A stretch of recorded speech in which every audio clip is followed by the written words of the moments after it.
other room. Hello, we are back to talk about the weekly news with regional scrub out Cameron. How are you doing?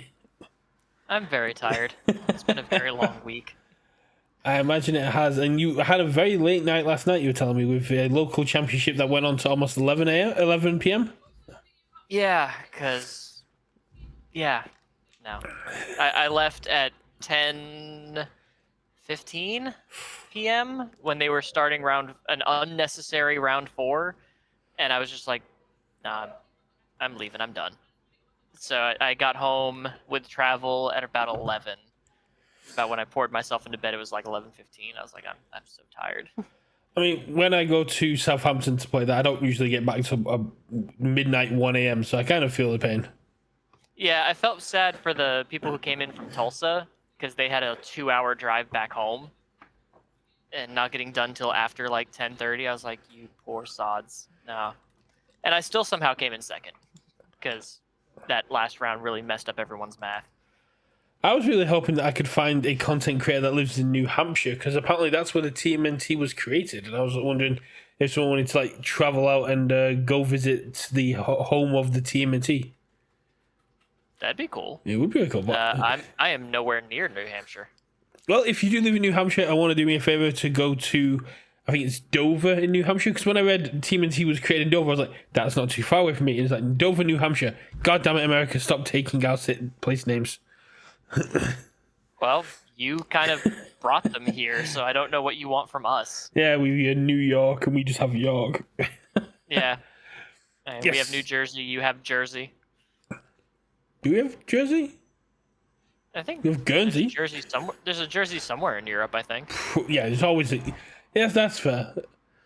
But anyway, so last weekend was the Kentucky Regional. It was the biggest regional we've had so far. It's dwarfed any other, pretty much over doubling the number of any of the other regionals. And you were boots on the ground there. How was it? It was actually pretty good, except for some technical difficulties. Fire alarms. Round 1. Well, no, actual technical UGN difficulties, which caused us to have a lunch break, an unscheduled lunch break after round 1. And then midway through round 7, yes, the fire alarm did go off, and we had to evacuate the building. I didn't know it was midway through round 7.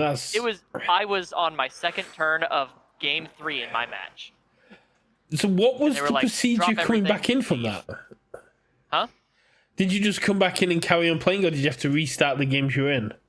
No, what they did is they had us line up against a wall in table number order, and the judges escorted us in 10 tables at a time to guarantee that nothing got picked up, nothing got stolen, nothing got messed with or changed, and then we had to wait until they told us we could continue our round. Was there no one that was just like, I don't remember if I made the check for my latest card or not? I have no idea, but I was lucky enough to kind of float around my rival, and we were talking about the match, and I was like, you just got to remind me, I just played a breaking, I made the check, I already paid my drive cost, so if I try to drive, don't let me, because I've already got that number on my character. And he's like, don't worry, I'll remind you, and it was pretty good. So I think all things considered, it went as smooth as it could given what happened. That's one of the good things about our community is that we're all pretty friendly and good with each other. I heard that they once again sold out of military airships. No, actually. What they did was they expected it to be so popular that they took the military airships they had and said, we're going to hold a raffle on day 2. You can spend 1 prize ball ticket to get 1 raffle ticket. Ooh. And I got 8 raffle tickets. I didn't win any airships. But one guy who got 20 raffle tickets got 4. Another guy who had like 20 tickets got 5. A store that had a bunch of their players' raffle tickets got, I think, 5 or 6.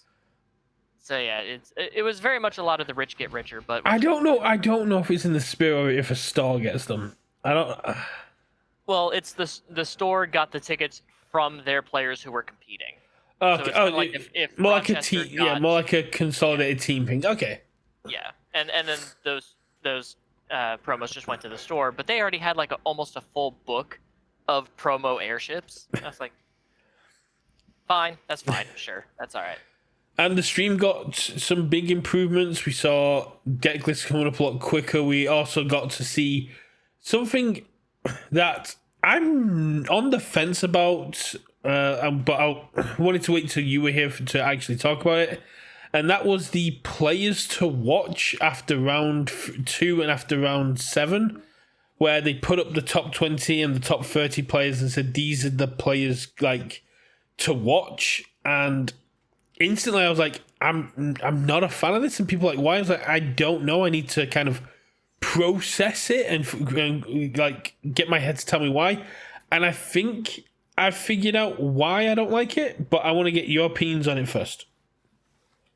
I didn't know about it until the next day. I was very much off. Most of my matches went to time. It was a very long day for me, and thanks Sean for pushing round 8 to the next morning. I know a lot of people kind of griped about that, but I was so tired, and we had to be out of the room by like 11 p.m. And with as many matches going to time as it was, we would have been pushing up to like 10:30, so whatever. I was so tired, and I hadn't eaten because I had lunch at like 11:30 in the morning, and a lot of restaurants close at like 10 p.m. So I was glad to be able to just get out there, get dinner, and go back to my room and pass out. But I didn't see the players to watch, so I don't really have an opinion. So my opinion on this is it's great, but it's poorly worded. So after round 2, after round 7, when you've got the top 10, top 20, top 30 players, and you're going, these are the players to watch, it feels, to put it bluntly, redundant. Everyone's kind of already watching the top 30 spots, the top 20 spots. The people that are already doing well, those are already being watched. So if this had said the top 20 players after round 2 or top 20 players going into round 3, perfectly fine. But the players to watch for me are the players in the mid-tables. The players like Broberg, which I brought up on Discord and stuff, like, they were 1-1 after round 2. That's a player to watch for me. That's our world champion who is not in the top cuts. So that is a player you can highlight going, this is Kevin Broberg, world champion, very good player, 1-1. Keep an eye on this player because although they're 1-1, they're not out yet. Similar thing with Chris Smith. Or I could see if, because they have access to all the deck lists, because it's all open deck list. If you see a person after round 3 who's 2-1 or 3-0 with a weird character, that could be a player to watch. Yeah. Like Tim Keefe was running around with Not the Brave from the Challengers deck. Yeah, and he doing topped very well with it. Yeah. So again, he's not on this list of like the top 10 there, but that is, to me, is a player to watch. You go, cool. These are your top 10 players, but these are the players to watch. These are the players you shouldn't be underestimating, and these are the players, if you're looking at the standings, to keep an eye on. Tim Keefe on Not the Brave 1, very powerful character, very underestimated, and has a very powerful pilot. If Tim Keefe's brought it, he's got to have faith in it. And then you bring up the list and go, this is a very cool list. This is a player to watch. Yeah, I completely agree. Something like that would be a little more interesting, but also probably, unless they had a larger team, like someone dedicated to combing through all of the characters and deck lists for each player, I think that would be a little bit harder, and it's easier to do like a top 20 players. But I agree, something like, hey, this person's running this interesting deck and they're 3-0. You know, let's keep an eye on this is someone to keep an eye on to see what kind of secret spice they might have. But for me, it's just a case of the top players, you don't need to be told to watch them because we're already going to be keeping an eye on them. We're already going to be looking at what they're doing. And even if they don't top, like what we've got here, we've got David Toombs, we've got JJ, we've got a few people on here that didn't make it into the top cuts. So highlighting them as like after round 2, here's our top 10, top 20 players. That's very cool.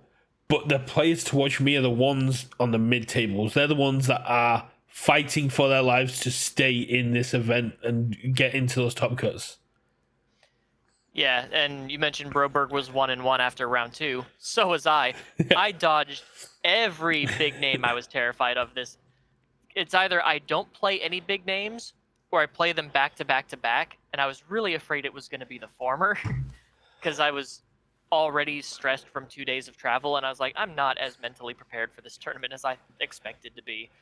And I was like, if I just have to face big name after big name, I'm just going to cry. I feel really bad for Ty because Ty was posting pictures on Twitter being like, I'm here with my boys, and it was him and Clint and a few other people, and then I look at the pairings for round 1 and Ty is immediately paired into Clint, and I'm like, ah. Yeah, he was upset about that. I can't remember if it was Ty or if it was Chris who asked me if I was doing content at Louisville. I said, hell no, I'm on vacation. I mean, you were technically doing content because you were just remembering stuff to bring up now. Yeah, and I just finally posted my Louisville recap video on Thursday. Actually, I think it went live Friday. Was today Sunday? Yeah, it went live Friday. I recorded it late Thursday night, and I actually took like notes of all my. I actually did the math on all my matches, like to keep life, so I could break down how the matches seem to work. Maybe I should invest in actually taking better notes because a lot of it slipped my mind. I was like, oh, this looked like it was a close match, or this one looks like it was a blowout. So go subscribe to Cameron's Patreon so he can afford a stenographer to sit next to him and keep track of everything that's gone on in the game for when he does his recaps. I don't have a Patreon anymore. It will get you that stenographer. I deleted my Patreon because it was too much for only having like one Patreon subscriber, and I was like, I'm not having enough like content to put exclusively on Patreon to justify having someone pay me for it. So yeah, someone wants me to. Deleted it. I felt bad about it. Someone wants me to make one so I can upload the like 1 minute long image, 1 minute long video I have of me crying in the shower. That was. I will say you sent me that on like Friday morning, and that was a great way to start the morning. That was hilarious. Time for a breakdown. If you don't know what I'm about, go check out the UKVersus shorts. It's inspired content by other people who've done similar things, but usually it's not them. It's not. They don't usually go to the length videos. Like, I need to go big, and it's just me in the shower having a full breakdown. I saw that, and my first thought was, dude, same. Because, like I said, I drove back 11 hours straight on Monday, and then had to go immediately into work. You know, Tuesday, Wednesday, Thursday. I had to mow my lawn in 110-degree heat, and I've just been so exhausted. I feel like I'm on that like edge of that breakdown. So you didn't make day 2. What were you doing day 2? And did you get a chance to see the cosplay competition? Because I haven't seen as much like when I was at Albuquerque. I was able to be there and record it. I know Response on Play recorded it as well, and I imagine Response on Play recorded this one as well. But I haven't seen as much of like photos or people talking about the cosplay competition this time. So I'm kind of like got FOMO of wanting to know what costumes were there, what people were rocking, and who won. The person who won was dressed as the Mandalorian, and like in full armor, like it was a professional cosplayer. Rebby Lynn cosplayed Mothra. That was pretty dope. Brodenkainen cosplayed King Ghidorah with 2 of his own faces stuck to his shoulder, which was neat. There was a pair that was like a couple's cosplay from something I didn't recognize. That might be Response on Play with Himmel and Freeman. Maybe. Well, did one have a sword and one have a wand? Yes. Yeah, that's Response on Play with Himmel and Freeman. I knew. Okay, I didn't know who they were, so I was like, I half checked out because I was playing in the retro event, and they were like 6 rounds of retro. I'm like, dope, this is fun. I dropped after round 3 because I was hungry, and a lot of people probably don't know this, but I'm a hermit for a reason. Unless I have someone I'm close to that can anchor me in a big social situation, there's only so much of being in a big crowd I can take. So I just went and got myself some Subway, and I locked myself in my room and watched a Law and Order marathon for the rest of the day, just to decompress from being around 200 plus people for 2 days, because I was really worn out. Oh no, I get I it, wanted man. to continue the retro event because I was having fun with Twinkle Murdoch. Ooh. Oh yeah, Sean from Rochester called me a scumbag from one scumbag to another, and I was like, yeah. When I debuilt my rival to 0 foundations 2 games in a row, I kind of understood what he was talking about. But it was fun. I like the retro. The cosplay contest was interesting. Everyone was pretty engaged with it, except me, because I was starting to tap out at that point. So I was kind of zoning in, and I was like, as soon as those doors are like not having people in front of them, I'm beelining it, because as much as I love this community and I love playing games, my social battery drains pretty quick if I don't have someone I'm close to anchor to. And when I'm just floating around to people I kind of know, it just does not serve well to anchor me, and I needed to just decompress. I get that, man. It's. I mean, I'm quite. Despite how I present myself, I am quite introverted myself. I was kind of like the same at Albuquerque, which is why for the majority of Albuquerque day 2, I was sat at a table just playing PvE.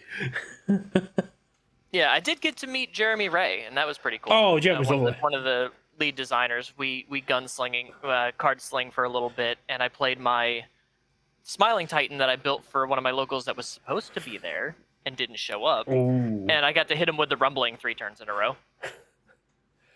I played one. He's like, cool, I'll pitch my hand. I'll take 17. Played another one on my next turn. He's like, I'll pitch my hand. I'll take 17. He hit me. I picked a third one up with setting the stage. Played a third one. He's like, you need to frickin' stop. Like, you designed this. You have not put yourself to blame. He goes, this is disgusting. Speaking of things that need to be stopped, we've got the SNK Fatal Fury t-shirt collaboration that had a lot of people immediately trying to wonder what was going on, because last Friday, the 18th, they dropped this information, which coincided with Steve Aoki, however, I butcher people's last names all the time in this place, releasing his City of Wolves soundtrack. And now we're getting t-shirts for City of Wolves with some lovely retro reprints. So, wait, is it Aoki? Aoki. Is it Steve Aoki? Steve Aoki, yeah, the Dim Mackey label. Yeah, he released a album of the soundtrack for City of Wolves. We get City of Wolves t-shirts coming to the UVS store. Not any other store. These are purchased through UVS, which is great, because to me, it feels like you're buying a card and getting a t-shirt, not buying a t-shirt and getting a card. Do we know how much they are? Because I pulled up the news thing. It says that they're going to drop, they're releasing August 4th. For 2 weeks. Available for pre-order exclusively on the store for 2 weeks only. But bundles are from August 4th to August 18th, but they don't say They don't say price. They don't say price, and the where you can purchase them on the store was added to the article afterwards. So in my original video, I say I don't know where it's going to be. I hope it's going to be in the store, and then it was added a couple of days later that it's going to be purchasable through the store. It's a great win, but yeah, we have no idea how much these are going to be. These are retro cards. They're only going to be legal in retro, which is meaning that Rock Howard is getting a promotion, which from legacy to retro. And I am happy to have Rock Howard in retro. I'm very happy that none of these guys are coming in standard. And I know it's a very hot take, but we're not a game that's built for character stackers at the moment. We're kind of phasing those bad boys out. Rock Howard just seems busted to me. Yeah, as we were talking off camera about this, and I said Gil got banned for being able to draw 2 extra cards a turn when your rival played cards, and Rock just gets to do it forever. Yeah, that's not gonna freaking happen. Going second and just being like, cool, I'm an 8-hander going on my 9-hander. Am I going second? Yeah, just disgusting. I will be trying to get hold of one. I will be playing Ready, Get, Set, Go in retro, and I will be making my opponents cry.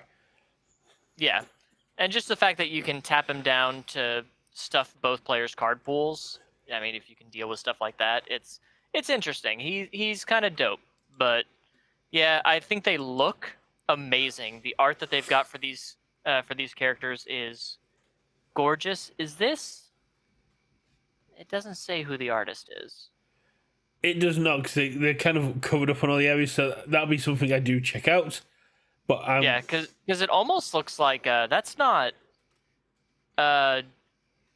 dude who does Red Horizon art. That's not him, is it? No, I don't think that's Genzaman. But Genzaman. I knew it began with a G, but I could never remember. I'm bad with names. One of the other things that came through that hasn't quite really been touched on, because apart from myself, I don't think anyone's put content out on it, is the summit goers were given the green light to show off the UV reaction images we took. So I did make a short about it. We're using ooze, and so here is the image that we were taking. So the cards were displayed with a black light, and we got to see how these cards are going to react. You're probably never going to see this actually come up during a game, unless you're somehow playing during a rave or a laser tag kind of situation, which, I'll be down to figure out what you're doing there. You know what? If we got a full set of UV reactive cards, I would throw down at a rave or, like you said, in the middle of a laser tag match, and just have like a standing table. We're just playing cards while people are shooting lasers all around. That would make a dope video. It would make an absolutely dope video. However, I would fear for the people that had a full UV set that were in a hotel room and started putting a UV light everywhere. That's why you don't do it in the hotel room. Welcome to Universus After Hours, where we're playing nothing After but dark. Yeah. Welcome to Underground Universes, where all the cards are UV reactive, because that's the only way we can see them. Yeah. But we'll try and get Hitch in for an interview to talk about these cards, because Hitch loves to talk about this kind of stuff and how cool this stuff is. And in the week that just keeps giving, we were able to also get the first look at Guilty Gear and the Blitz boxes, which are half-sized boxes with 12 Blitz packs in there, but a case comes with 12 Blitz boxes, so you still end up with the same amount of packs for a case, but your individual boxes are going to be smaller and hopefully cheaper. Yeah. Have they said anything about set size yet? I don't. The distribution that I saw there had no information about set size. However, other distributions were talking about chromes and stuff like that, but I'm burnt on distribution telling me how many chromes are going to be in a set before. So I'm going to wait for official kind of UVS stuff on there. But we have got a look at... Because from what I would imagine is if you're getting like these Blitz boxes with like half the number of packs per box, I wouldn't imagine it'd be a full like 180, 190 card set. No, this is going to... So if we're getting a smaller set, I will be the first to say I appreciate that. Yeah. I would love to see 2 full sets, like a Critical Role, and maybe 2 smaller sets, like a half sets. If we did that as our thing per year, I think that'd be dope. I think that'd be perfect. I think this is a very cool thing we can offer IP holders to show what we can do with IPs. Because challenges are very cool, but they're very limiting into what Universes and UVS can show IP holders what we can do. And they may not want to commit to a full 200 card set, but if we can go, okay, 20 cards is too limiting, 40 cards may even be too limiting in like Godzilla and stuff like that. So what if we like a 90 card set? Yeah, so if we did like a 90 card 80, set, 8 characters, 80 to 100 card set, and we can show you what we can bring to the game. Here's an introduction set. Here's what we can do for you. If it's popular, if you're happy with what we do, we can talk about doing a full booster series. Yeah, I think that would be really cool. And one of the things I've actually praised about TMNT so far is that there's only 15 characters. That makes Day 0 builds way easier for me. that is less work I have to do. So I very appreciate that because I'm tired. How many was in I have a Apocalypse? There wasn't too many Apocalypse, was there? Apocalypse character. Oh, there was only 15 there too. Yeah. Okay. Critical Role was 20. It was critical role was 22. Critical Role was 20. Well, yeah, within the 20 there. With the 2 stars. But we don't count the stars. So this is 16 okay, yeah, with a star. So most of them are, man, a lot of these, 24 for, or 20 technically with Attack on Titan as well. Man, why did these ones feel like, for TMNT then, why do they feel so much easier to do than the freaking Attack on Titan ones? Because these are designed with onboarding in mind. They're very, I don't want to say basic. The characters are very linear. They know what they want to do. They know how they want the game to low progress. floor, high ceiling. Yeah. It's the kind of scariness you get around characters like Godzilla and Peak and all these characters that go, I have one simple thing that I want to do. And if you can find the cards to break what I do, then you're golden. Yeah. Yeah, as Rich said, they're simple characters. They're not convoluted. They're not over creative. They're not trying to do a Nick Reagan where you've got one ability, which is a word essay in itself. This is why I'm glad I don't do like day zeros for champion characters because I don't care enough. I'll do deck building streams maybe, but I don't know. But no, I think this is very cool. I think this Guilty Gear is, the hype behind it immediately was insane. I joined Reddits and Facebook groups and I sent it to my friends and people were immediately all over this. The playmats look absolutely amazing. The box is so clean. It's such good work. And I think my video on it smashed 1K within a couple of days in terms of views, which is very good. So nice. As a content creator going in and knowing nothing about it, getting those kind of views, I'm very happy with about it. When the content creators actually know about the IP and are able to relate more to the people looking at it, that's going to be very cool. I agree. UKVersus, here we are. I'm looking for your video because I scanned it, but I didn't like watch it. Oh yeah, those mats do look clean. Yeah. I wonder if they're gonna be stitched like the Street Fighter ones. Yeah. I hope this is the you guys can't see it. I'm tugging at the mat underneath my laptop. I hope that's the standard going forward is that they're stitched because they're very nice. As someone who doesn't need or want any more mats, it's still very nice. So I almost fell out my chair because I was leaning for something and the entire chair decided to go me. So I have my Content Creator Summit mat with here and it has stitched edging on there, that was my immediate reaction of that is so cool. With the Jamie, immediately I was like, yes, when I felt it. I'm gone somehow. Oh. I have disappeared from this realm.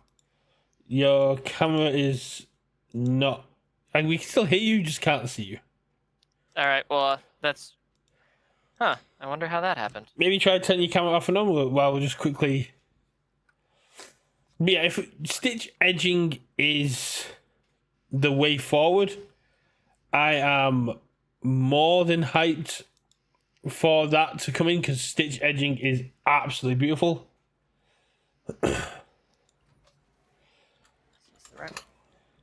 Hey, I'm back. Hey, you're back. So before we get into... I was just trying to pick up my Street Fighter mat to show that they have the stitching there too with the very fancy Chun-Li. Yeah. And for some reason that disabled my entire camera for some reason. Like it didn't unplug anything or anything. It was just like, yeah, it might have just got knocked and like the camera kind of freaked out. But maybe.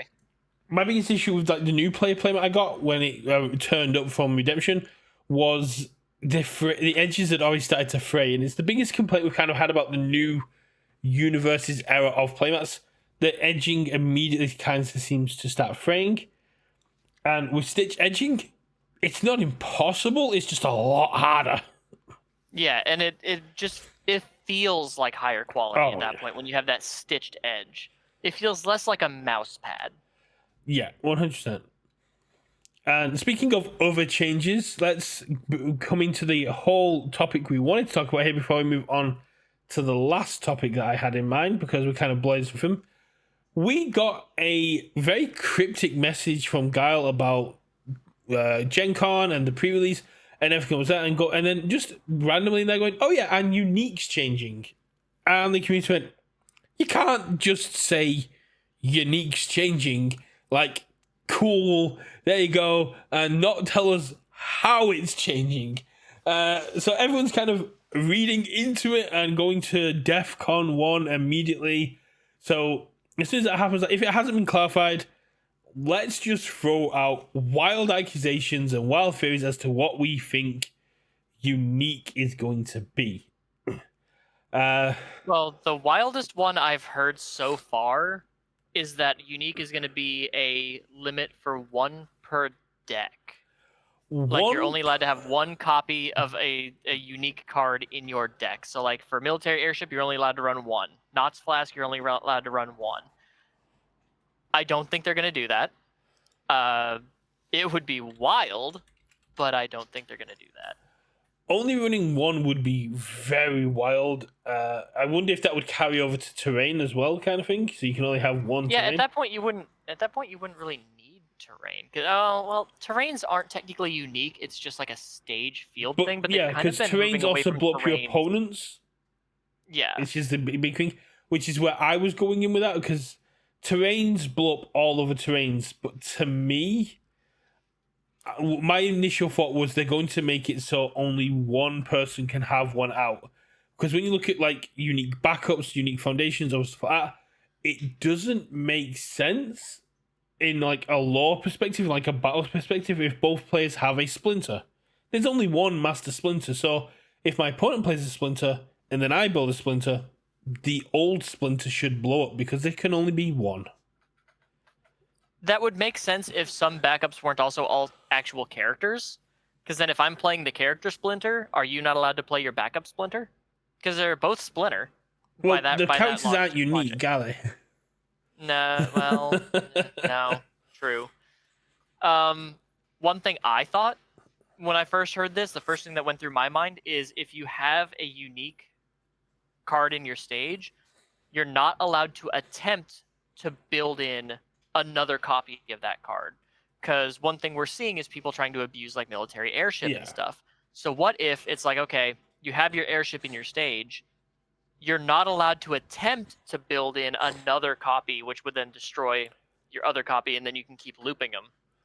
As sort of a prohibition on play or a restriction on play like that, I think that could be pretty useful. What if it was a RFG effect rather than a sacrifice? So when you play it, you have to remove one of the uniques. Again, it helps with the airship loops because they're getting removed rather than discarded, so you can't just keep looping stuff in.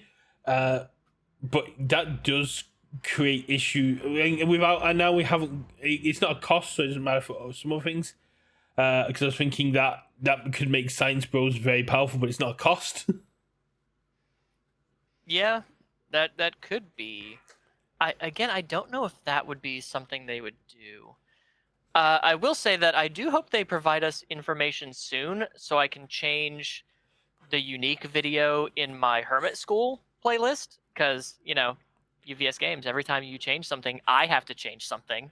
So thanks for that. We love you guys, but also, please stop. If we're getting gameplay changes with this, it's got to be done before Gen Con because that's when the early pre-release happens. So stuff like this has to be out in public, similar to anything else that's going to be happening at Gen Con, has to be out before Thursday.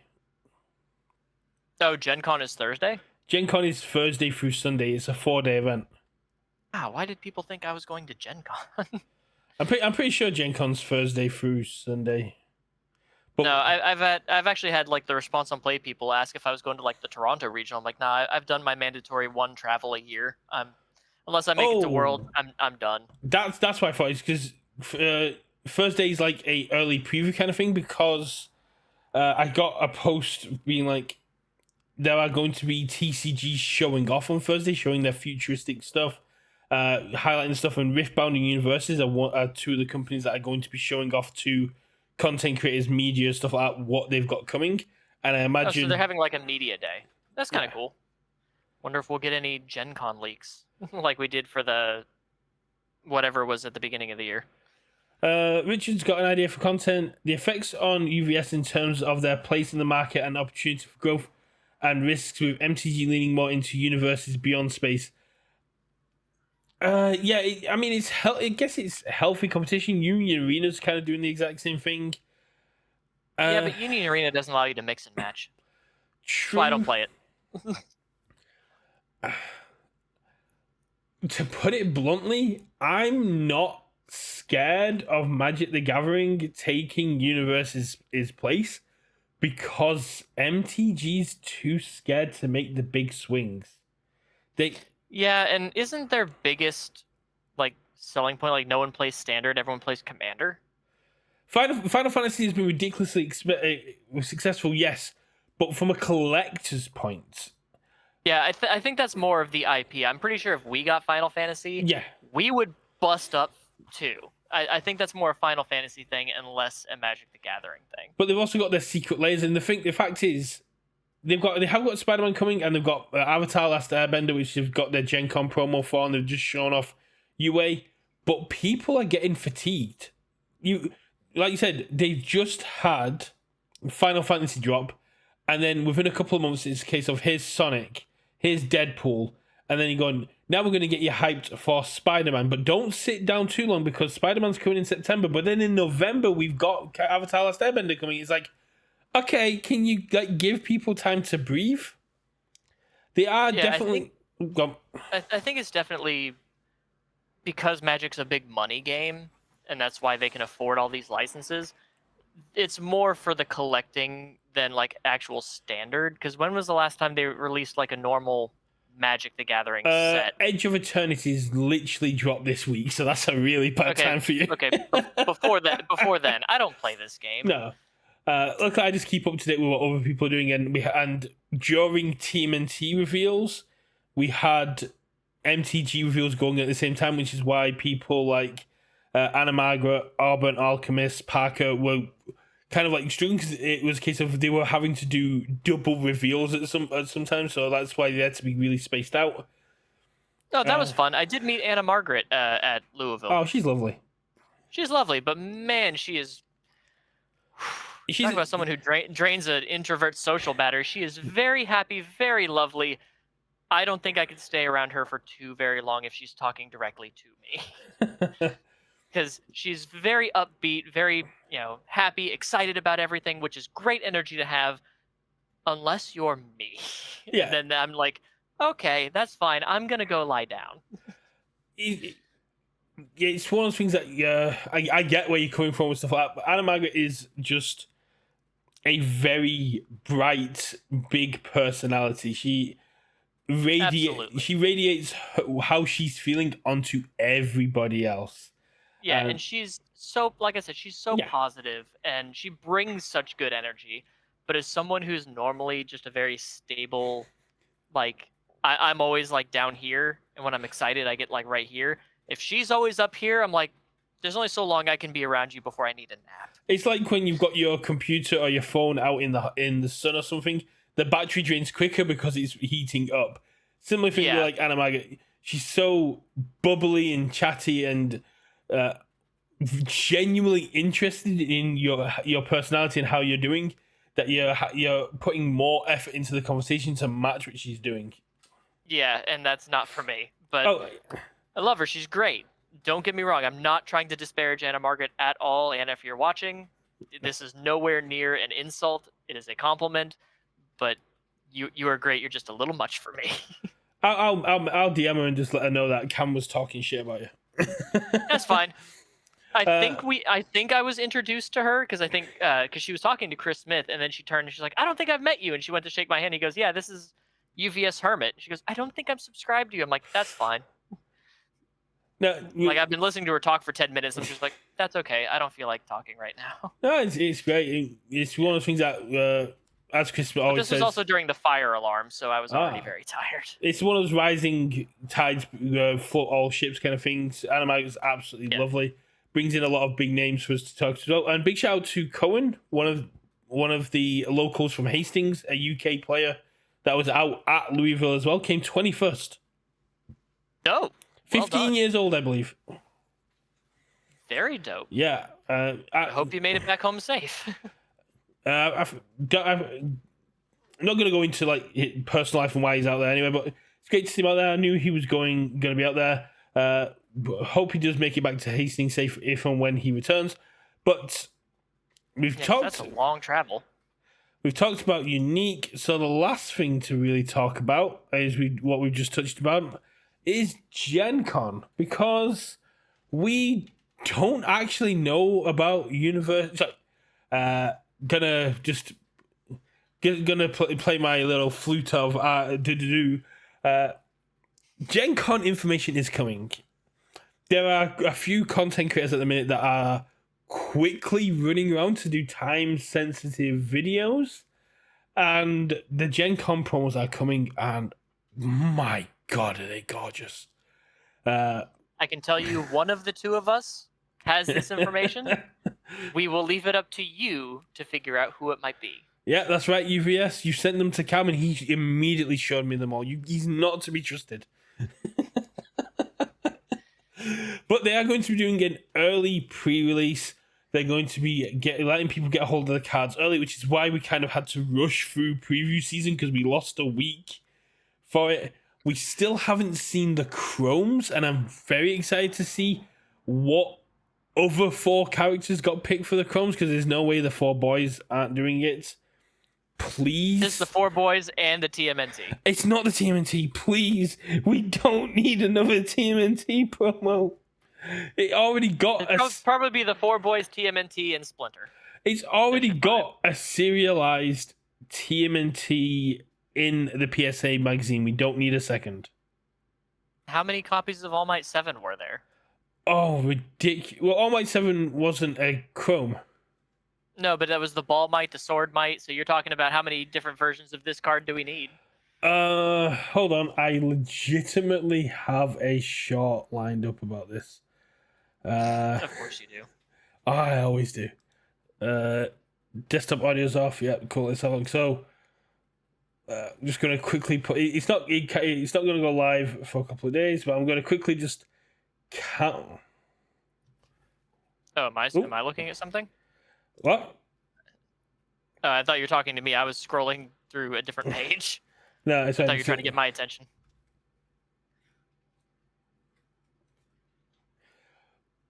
We have 5 alternate art versions of the 4-hander at the time of recording. We do not need a chrome on top of that. But you know what? Just because you don't need it doesn't mean you won't get it. This is true. I am planting my flag now. That's what's going on. But here's my question. You're saying the 4 boys, the TMNT, Splinter, and who are the other 2 then? How many chromes are we getting? 8. Oh,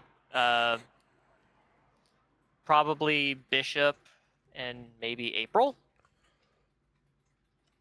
Fair. No Bebop and Rocksteady? They are icons. I mean, I don't know. I don't care. I'm not going to pull one. What do I care? You will be if you do pull one. Yeah. Yeah, I'll care because then I'm going to sell that and put it in my fund for a new car. But if you are going to Gen Con, Universus are going to be in Hall B. You can get your demos. You can go have a look at the lovely, pretty cards. I believe, like, last year they had loads of cool new stuff. They had trailers for the stuff that was coming. We might even get to see some Guilty Gear stuff being displayed off there. That would be dope. Yeah, when we're heading into August, we should be getting the next part of our roadmap for this year, where we should hopefully find out the 2 pre-con decks that we haven't seen yet. Hot take. I don't think we're getting them. Ooh. I don't have visual setup for this. You can't just. I'm gonna just go back to Metalhead where we talk about this. Yeah. So I think that unless they're only going to give us a very short turnaround time for them, I think it's a little late. When did they announce Lower Decks for the December release? I don't know. That was so freaking long ago. Let me. I'm pretty sure it was around Gen Con time because it was a mysterious IP kind of thing they gave us, where and it was like and they were like going, "Oh, it's something we've never done before," kind of thing. The Tekken promos. We knew we were getting the Tekken promos and the Tekken Clash decks dropped out of absolutely nowhere. The only thing in the news thing for Lower Decks is a deep dive in November. I think that was in a video. Like they teased that we had a sci-fi thing in the roadmap that Levi made on the official channel. He did say that there was a sci-fi.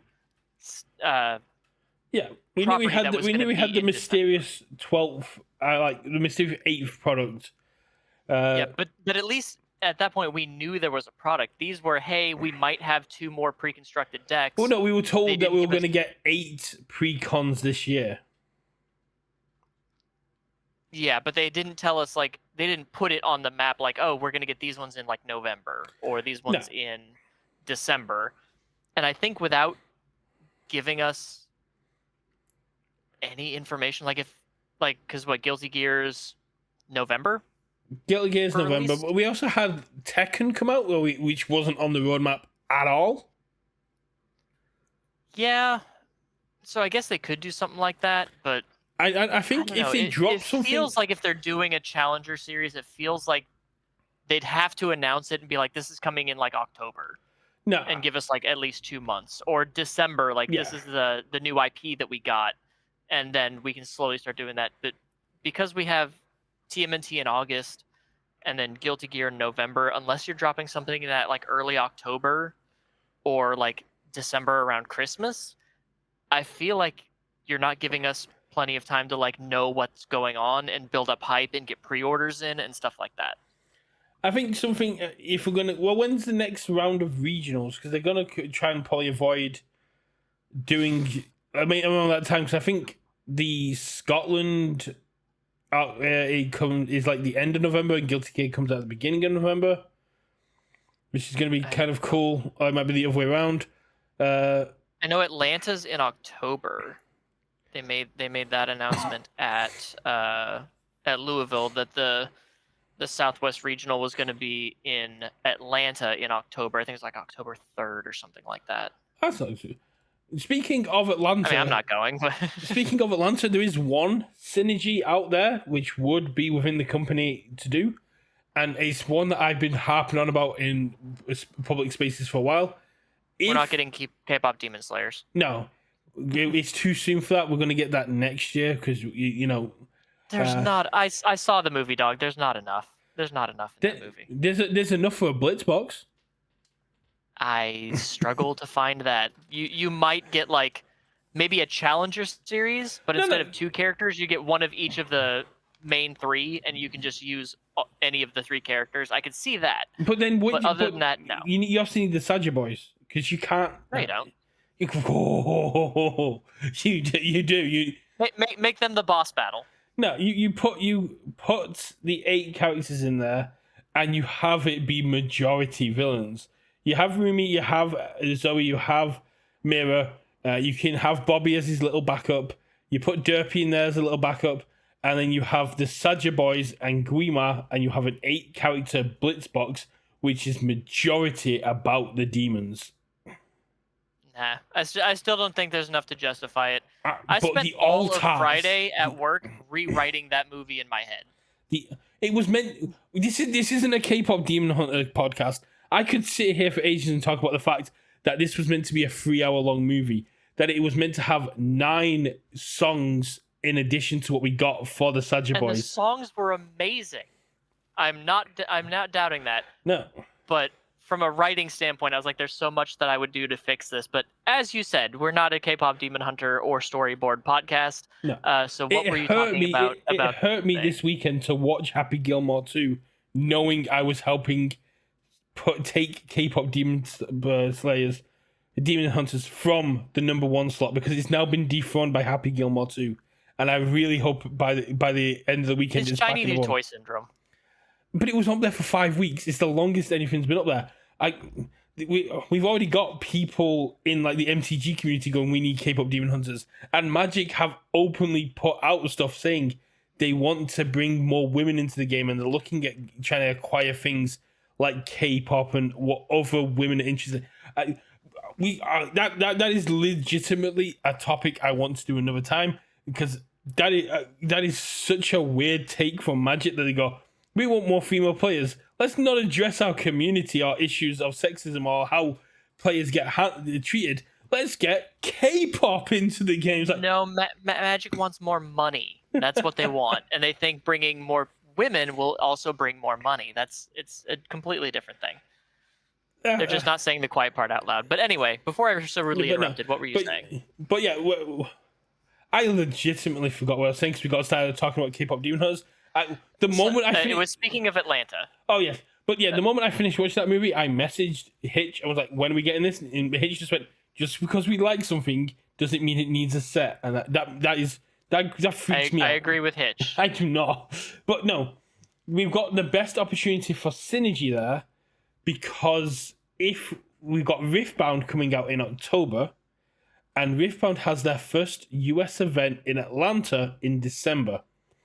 So if we did a Arcane or League of Legends Challenger decks to come out in December to line up with the release of the first Riftbound event, and you had a challenge deck which had a dual-faced card that worked as a Jinx champion in Riftbound and a Jinx character in Universus, it makes a nice synergy there that people can look at getting hold of both games. Because I know there's a lot of people out there that had been doom and gloom and saying, oh, Riftbound, UVS are abandoning Universus for Riftbound, or Riftbound's killing Universus. It's not. Universus is not going anywhere. No, yeah, Universus is absolutely not going anywhere. The company has put way too much time, effort, and money into making this work. Besides, they're 2 years ahead in design already. I think we've got enough of a buffer. Riftbound is a great game, and it will do very well, especially with how Riot are handling it. But the only thing that can come from UVS working with Riftbound is more people become aware of Universus. I'm still waffling on whether or not I want to try to get into Riftbound. Some days I'm like, I want to do this, and other times I'm like, I don't have the time or money for this, man. So I get the time and money thing, but the big thing that's driving a lot of people is the cash-based prizes. But if you want trust me, that's also driving me a little bit towards maybe I could actually start making money at playing card games. But if you do want to hear about latest news about Riftbound and stuff, go check out Max Tapia. He does regular streams. He has a podcast, and they're currently going to be talking about the update to the terms and conditions about third-party uses and TTS and Pixelborn and how it's all going to become impacted and how they're looking to secure their rights for the future with online clients. But that's up to them. But yeah, I think we're going to get the 2 IPs, but I think, as weird as it is to say, we've become too used to the communication from Universus about what's upcoming. And because we usually... when you harp on a company long enough, they kind of get browbeaten. But it's one thing that people complain about the communication of Universus and UVS. But, I mean, last year, we had a very strict schedule given to us going, here's what you're getting, here's when you're getting it, and here's even a mystery product, but you still know when you're getting it. And they still threw curveballs at us with things like Tekken. But if I remember correctly, the Dark Hero Challenger was supposed to come out before the Attack on Titan Challenger, and they kind of got mixed around in the official schedule. So if they're not too sure when they're going to release something, I'd rather them hold out and give us less time and release it around then than tell us we're going to get something on a certain time and have something go wrong and not be able to drop it at that time. I could see that. My question is like, like for obviously ordering for stores. How will that work if they don't have a very high turnaround with the ways to get this stuff? Well, Distro always knows about it before us. Distro knew about Tekken before we knew about it. It's why I've started going to Distro to try and find information first. So even if Yeah, but so far, even as far as I can see, Distro doesn't No. know anything. But imagine it. But we have had things like, we had the con a few months back where we found out about Godzilla and stuff like that. So that we know they're thinking ahead.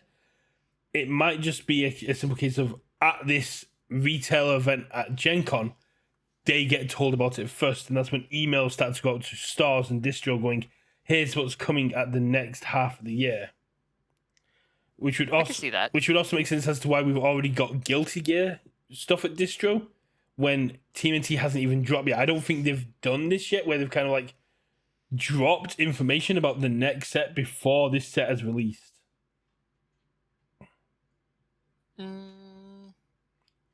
I don't know, but I don't follow the news too closely. I'm not a news content creator. I'm a let me teach you the basics and maybe how to get better, hopefully, content creator. That's fair. It's just a very interesting kind of time we're in. This last couple of months has been manic because we've had Apocalypse, and then it's kind of gone straight into more news, more stuff coming in. Then we've had Street Fighter and TMNT kind of battling for the reveals because we lost a week for Gen Con. So it's been a very mixed bag of times, and I'm kind of glad we're through it now because the only thing on our radars at the minute is Guilty Gear, and we know that is 3 months away max. Yeah, it'll be nice to have things kind of settle because it does kind of feel like Apocalypse just came out. It definitely feels like we've just been in a dead sprint through the summer. Obviously not time-wise, but in Universus land. And I am kind of glad that we're going to be getting a bit of a breather. Maybe like the meta will start shaking out a little bit. We can start addressing some issues that we might see in the metas. And maybe without so many cards just flooding in to have them say like, well, let's see how this shakes things up. Let's see if this solves any problems. We'll have this 3 months of, okay, we can hammer out the actual issues and problems that we're seeing and try to address those a little bit more directly. Without having to just play the wait and see game. Yeah, because it's been one of the things that we got Critical Role in March, and then so they've got the April ban list, which was a case of we're Critical Role has only just hit, so let's give it a bit of time. Then we got April, then we got May. It's like we got Apocalypse going. Let's see how this is going to shake out. We've had basically like every couple of months, the bans and the has been a case of we need to hit the emergency things that we know are going to be issues, and nothing's really had time to settle. It's a very turbulent time, and we're now going to be entering into more of a calm time where we've still got events coming. We've still got local championships, regionals, but we're not going to be bombarded with more products, more reveals until September. I hope. Reveals in September. Well, probably towards the end of September, the Guilty Gear train will start going. Oh yeah, because that comes out in November, right? If it comes out at the beginning of November, they'll start previewing stuff towards the end of September. Unless it's a smaller set, and then they might just do it for the month of October. October. Oh yeah, I'm forgetting. It's going to be a tiny set. Yeah, I guess. That's if we're basing this on the fact that it's a smaller like Blitz box. So if it's a smaller set, I'm not going to confirm or deny one way or the other. I don't have any insider baseball. I'm going off in the mentality in my head of if they said we're getting no more 300 card sets in booster boxes, there's no way they go, we got them. we're going to do a massive blitz box instead. I'm going to do a 180 odd card blitz box. No, I expect this to be low triple digits max, similar to what we used to get with the old UFS stuff. Yeah, like Street Fighter versus Darkstalkers, I think was just like a 90 card set, something like that, 99. So I can see something like that in a smaller thing, especially if the blitz boxes are going to be like, hey, it's half the number of packs. Instead of like $90 American retail, it's like 70 or 60. One, that would make it way more affordable for people to jump in, and it would probably make Guilty Gear almost a perfect onboarding style set. I think if they design it like TMNT. I think MSRP is $60. Yeah, so $60 for a box of 12 packs. That's pretty good.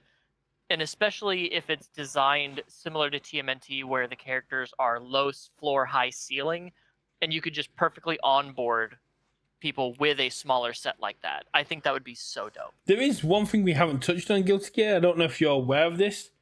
The pre-release is very important. No, I don't know anything about Guilty Gear. Okay. I'm not a news person. I come to this podcast to get my news every week. So within the Guilty Gear set, there is going to be pearlescent cards. These are cards with a pearlescent treatment to them. So kind of like the ultras in Attack on Titan.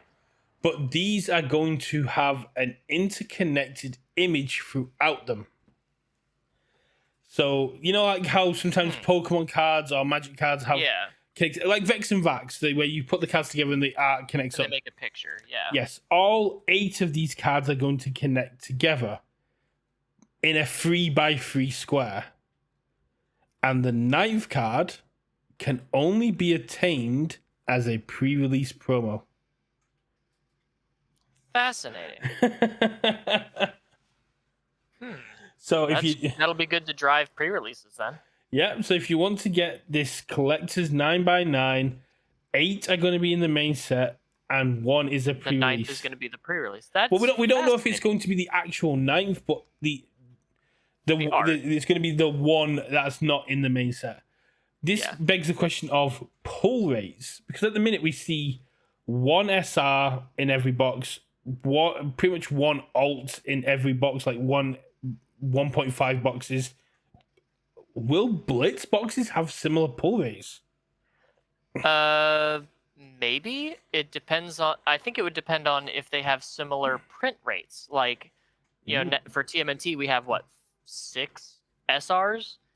What if for the Blitz box we only have 3 for that set? I could still see kind of doing 1 each. Or maybe, like, if it's going to be half the number of boxes, and you're like, oh, we usually get 8 Ultras... Maybe you only get 4 Ultras in a Blitz box. Or 5, possibly. I could see something like that. And because the boxes are cheaper, I could kind of see that being okay. Yeah, no, that's a fair point. If you cut down in half, so you get 3 SRs, you're only getting 3 Ultra Rares or 4 Ultra Rares in every one. So you have less of a number to collect. I mean... Yeah. But then that kind of drives away buying cases, because would you need 12 boxes to act? You'd end up with a master set and then some spare ones. Yeah, but isn't that the goal? That's fair, yeah. No, I'm not a collector. I'm barely a player at this point. You're a hermit. I'm a hermit. Like, I was so tired this weekend that for my 2 locals yesterday, I just built Chun-Li, just goofing off. I'm like, I'm just going to make every attack high and just laugh at people. And then for the local store championship, I played the Challenger Series Vexalia, because I was like, oh, no one plays this character. I'm going to see what I can do. And I somehow went 3-1. So I was just like, all right, I guess. No, it's not a bad shout. I mean, I opened my Street Fighter challenges because they turned up after I also found out that the postman had just left one under a box outside my flat after we had a rainstorm. I was like, yeah, I was very lucky at not a good damage. I got an alt art Chun-Li. Nice. Very happy with that. the neck is a lot more manageable.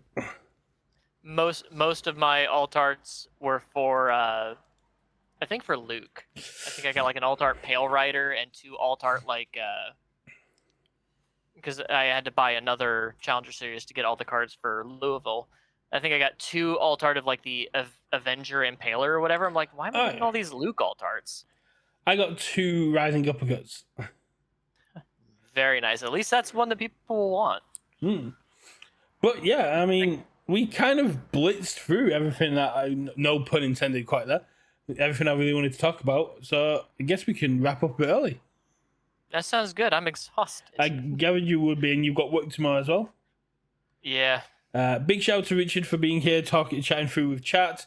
Big shout out to everyone who's watching and here. And if you check it out on YouTube, give me a comment. Let us know if you yourself have any topics you want us to cover. We'll try and do something next week, but it is Gen Con, so we don't know how many people will be available. If there's even... Oh, yeah, we will be back next week because Cameron wants to do character glow-ups from TMNT. Yes, I have some opinions. You have some and thoughts. Some of them I am not happy about.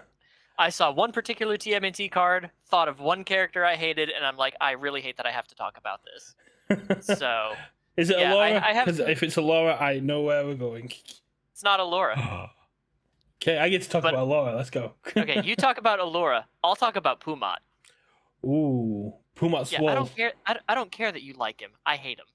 Whoa, I like Pumat. He gave me so much trouble in my day zeros. I had to rebuild that character 3 times. He should have been a character stacker. Yeah, but we don't do that anymore. We almost got through an entire episode without talking about Mike Hadman, but he's just finished the Mighty Nine campaign on listening to table play, and he just was like, Pumat should have been a character stacker. I went, yep, welcome to the party, pal. I've been saying that for months. I still need to get... I stopped watching so long ago because I had so much other stuff I had to keep track of. Luckily, I think it's... No, it's not... No, it's... It has been Hotalis back in November. Next year, the Mighty Nine return? Or it might be... It's either this year or next year Vox Machina returns, and then next year we get the Mighty Nine animated series. And if you haven't seen the trailer, check it out. The trailer's so good. Jester once again steals the show. But we're going to call it here because Cameron needs to... I will, though, interject. If you're a newer player or just kind of getting into the TMNT spirit, I have started my day 0 builds for Teenage Mutant Ninja Turtles, where I go through every single character and build a beginner-friendly version of that character so you can kind of get your feet under what the character wants to do. And I'm doing it differently this time, as I'm not using any cards from any other pre-constructed decks. So no Challenger Series cards, no Starter Deck cards, to make it as accessible as possible. So go check those out. Give them a like for me, because I need the validation. Yeah, currently you've got April and Bebop up. I just released Bebop today. I just recorded Bishop today, so that'll be out tomorrow. And hopefully I can stay 1 to 2 recordings ahead, and I don't fall behind like last time. Because I always get ahead and then I fall apart. You need to do group recordings. You need to do 5 or 6 in a single go. I tried that with Attack on Titan 1, and it almost destroyed my voice. I am such a soft-spoken person. I talk very little during the day. So if I have to record 1, take a break, record 1, take a break. And I could do that maybe 3 times in a day before I start getting hoarse. So yeah, I'm currently ahead. I'm hoping to stay ahead. And these ones have seemed a lot easier and more linear to build, so it's not giving me as much trouble as say Critical Role did or Apocalypse did. So go check those out if you've got some interest in the TMNT but don't really know where to begin. They're really good, easy to understand, bare basics, what this character wants to do style decks. Exactly. So go check out UKVersus if you want to learn something, and if you want to find out what is going to be available at Gen Con for people going, keep an eye out for content creators this Tuesday and Wednesday, where we might be dropping some tasty riffs for you. Hey, You know me. I like to collaborate on my reveals. I've brought in experts for these. My car's still in the shop, so I'm not going to be able to make it home early from work to help you out this time. These are done. So yeah, go check out UKVersus Hermit. Keep an eye out for all upcoming information. And if you are going to Gen Con, do let me know because I want some stuff from there. I'll catch you later. It's goodbye from me. Peace, guys. Bye.